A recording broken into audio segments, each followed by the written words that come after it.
News, सच जरूरी है। नमस्कार दर्शकों, आप देख रहे हैं MNS न्यूज टीवी और मैं हूं आपके साथ श्रद्धा तिवारी। तो आइए देखते हैं आज की खास खबर। भीड़ में अब नहीं चलेगी गुंडागर्दी, अजित पवार ने चेतावनी। देवेंद्र फडणवीस ने अरविंद केजरीवाल पर साधा निशाना। भ्रष्टाचारी नेताओं को गले लगा रही बीजेपी राष्ट्र। तो आइए देखते हैं खबरें विस्तार से। भीड़ में अब नहीं चलेगी गुंडागर्दी, अजित पवार ने दी चेतावनी। डिप्टी सीएम अजित पवार बतौर पालक मंत्री गुरुवार को बीड़ की जिला नियोजन समिति की बैठक में भाग लेने पहुंचे। इस दौरान उन्होंने गुंडों को जमकर हड़काते हुए कहा कि मैं कोई साधु संत नहीं हूं, बीड़ के विकास के लिए सभी लोगों को साथ लेकर काम करूंगा। उन्होंने आगे कहा, काम मुख्यमंत्री के स्तर के हैं, उन्हें मैं सीएम देवेंद्र फडणवीस के संज्ञान में लाऊंगा। बीड़ के विकास के लिए मंत्रिमंडल में मेरे दो सहयोगी धनंजय मुंडे और दूसरी पंकजा मुंडे का सहयोग भी जरूरी है। काम में कोई भेदभाव नहीं होगा। अजित ने बीड़ में अपराध व कानून व्यवस्था के सवाल पर खुले तौर से कहा कि मैं यहाँ के विकास में बाधा डालने वालों को बर्दाश्त नहीं करूंगा। जो लोग बीड़ के विकास में सहयोग करेंगे मैं उनके साथ सहयोग करूंगा, लेकिन अगर किसी ने दोगली हरकत की है तो उसे बख्शा नहीं जाएगा। बीड़ की जिला नियोजन समिति की बैठक में विवादित मंत्री धनंजय मुंडे के साथ मंत्री पंकजा मुंडे भी मसजोग गांव के सरपंच संतोष देशमुख की हत्या को लेकर विपक्ष के निशाने पर हैं। इस हत्याकांड मामले में मुंडे के करीबी वाल्मीकि कराड़ समेत कई आरोपियों को गिरफ्तार किया गया है। यही वजह है कि सीएम फडणवीस ने बीड़ के पालक मंत्री की जिम्मेदारी मुंडे की जगह अजित पवार को दी है। अगली खबर, देवेंद्र फडणवीस ने अरविंद केजरीवाल पर साधा निशाना। महाराष्ट्र के मुख्यमंत्री देवेंद्र फडणवीस ने दिल्ली विधानसभा चुनाव के चलते दिल्ली के चुनावी दौरे पर हैं। गुरुवार को आगामी दिल्ली विधानसभा चुनावों के लिए प्रचार के दौरान आपके राष्ट्रीय संयोजक अरविंद केजरीवाल पर जोरदार हमला करते हुए कहा कि दिल्ली के पूर्व सीएम ने वादा किया था कि वह यमुना नदी को साफ करेंगे और अपने मंत्रिमंडल के साथ इसमें डुबकी लगाएंगे। गोकलपुर विधानसभा सीट पर भाजपा उम्मीदवार प्रवीण निवेश के लिए प्रचार करते हुए फडणवीस ने विश्वास जताया कि राष्ट्रीय राजधानी में भाजपा विजयी होगी।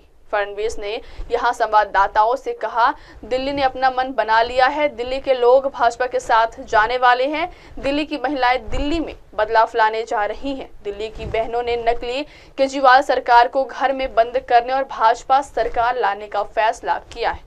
पीएम मोदी के नेतृत्व में दिल्ली में भाजपा की सरकार सत्ता में आएगी। फडणवीस ने केजरीवाल पर सामाजिक कार्यकर्ता अन्ना हजारे को धोखा देने का आरोप लगाया और दावा किया कि उन्होंने मुख्यमंत्री पद पर बैठने के लिए अन्ना हजारे को दरकिनार किया। उन्होंने कहा, दिल्ली की जनता ने अरविंद केजरीवाल के 10 साल के शासन को देखा है। जब अरविंद केजरीवाल दिल्ली आए थे तो अन्ना हजारे का हाथ और उंगली पकड़कर आए थे और कह रहे थे कि भ्रष्टाचार को खत्म करना है। अगली खबर, भ्रष्टाचारी नेताओं को गले लगा रही बीजेपी राज ठाकरे। महाराष्ट्र नवनिर्माण सेना अध्यक्ष राज ठाकरे का बीजेपी में से मोह भंग हो गया है। उन्होंने कहा कि एक समय बीजेपी भ्रष्टाचार के जिन आरोपी नेताओं को जेल भेजने की बात कह रही थी, अब उनके साथ मेल करते हुए उन्हें मंत्रिमंडल में शामिल कर लिया गया है। मनसे प्रमुख नेता राज ठाकरे गुरुवार को मुंबई में अपनी पार्टी की एक विशेष बैठक में बोल रहे थे। उन्होंने कहा कि सत्तारूढ़ पार्टी ने एक बार कहा था कि करोड़ों रुपए के घोटाले में शामिल नेताओं को सलाखों के पीछे डाला जाएगा, लेकिन उन्हें राज्य मंत्रिमंडल में शामिल कर लिया गया। साल 2024 के लोकसभा चुनाव में राज ने बीजेपी को बिना शर्त समर्थन देने का ऐलान किया था। उन्हें उम्मीद थी कि इसका फायदा विधानसभा चुनाव में मिलेगा, लेकिन बीजेपी की अगुवाई में बनी महायुति से मनसे का समझौता नहीं हो पाया। मनसे ने विधानसभा चुनाव में 100 से भी ज्यादा उम्मीदवार खड़े किए थे, लेकिन एक भी चुनाव जीतने में सफल नहीं हो सका। यहाँ तक कि राज की बेटी अमित ठाकरे भी माहिम विधानसभा सीट से चुनाव हार गए। यही वजह है कि मनसे अध्यक्ष राज ठाकरे बीजेपी से भड़के हुए हैं।